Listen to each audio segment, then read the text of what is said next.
Voici l'histoire du portail des ombres. Elias, 30 ans, solitaire et passionné de cinéma, visionne pour la énième fois le film Last Action Hero. Son appartement est un sanctuaire dédié au cinéma du 7e art. Et si tout cela n'était pas que de la fiction, murmura Elias, il découvre un artefact ancien, le portail des ombres, dissimulé derrière une vieille affiche de film. Dans une salle de projection abandonnée, Elias active le portail.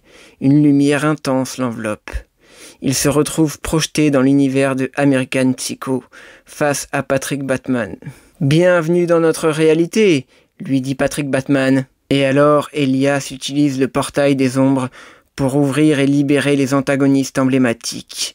Patrick Bateman, Light Yagami de Death Note, Freezer de Dragon Ball Z, Hannibal Lecter du Silence des Agneaux, John Doe, le Joker, ainsi que les militaires allemands de la Seconde Guerre mondiale avec les camions et les chars d'assaut. Dans un monde désormais contrôlé par les antagonistes libérés par Elias, une résistance alors s'organise. Maya, ingénieur en informatique, et Léo, ex-militaire, dirigent un groupe de survivants.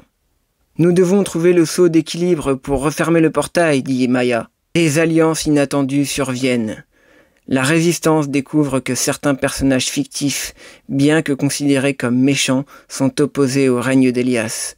Survenu Snap, Magneto et V pour Vendetta rejoignent la cause, apportant leurs compétences et leurs connaissances uniques.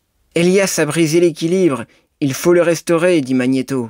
Maya et Léo découvrent des indices menant au sceau, entreprenant une mission périlleuse pour le retrouver, affrontant des ennemis redoutables et surmontant des épreuves qui testent leur détermination. La tour Eiffel est désormais métamorphosée par Elias. Elias domine un Paris en ruine. Des drones patrouillent le ciel, tandis que les créatures issues de divers univers cinématographiques gardent les environs. Maya, Léo et leurs alliés, survenus Snap, Magneto et V, élaborent un plan d'infiltration. Le sceau d'équilibre doit être placé au cœur du portail. C'est notre seule chance, s'écria Maya. Je veux détourner le champ magnétique pour activer les défenses extérieures. Et alors, sous la couverture d'une tempête déclenchée par Magneto, la résistance s'infiltre dans la tour.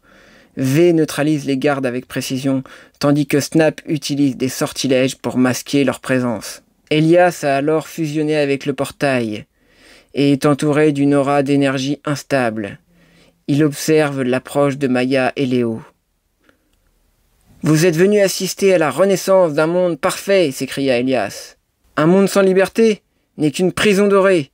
dit Léo. « Nous sommes là pour rétablir l'équilibre !» dit Maya. C'est alors qu'une bataille intense s'engagea. Elias utilise le pouvoir du portail pour invoquer des antagonistes redoutables. Mais la résistance tient bon. Maya parvient à atteindre le cœur du portail, tenant le sceau d'équilibre. « C'est le seul moyen, dit Maya. » Elle active le sceau, sacrifiant sa propre essence. Là, ce que vous venez d'entendre, c'est un scénario fictif que j'ai composé moi-même avec l'intelligence artificielle. En fait, pour tout vous dire, c'est un travail d'équipe.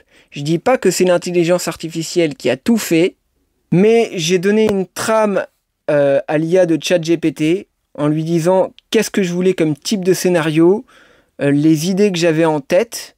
Toutes les idées, c'est moi qui lui ai donné.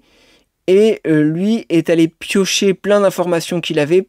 L'IA a juste mis en forme ce que je voulais à partir d'informations que moi je lui ai données et des informations qu'elle a d'un peu partout. Mais c'est vraiment un scénario unique, on va dire.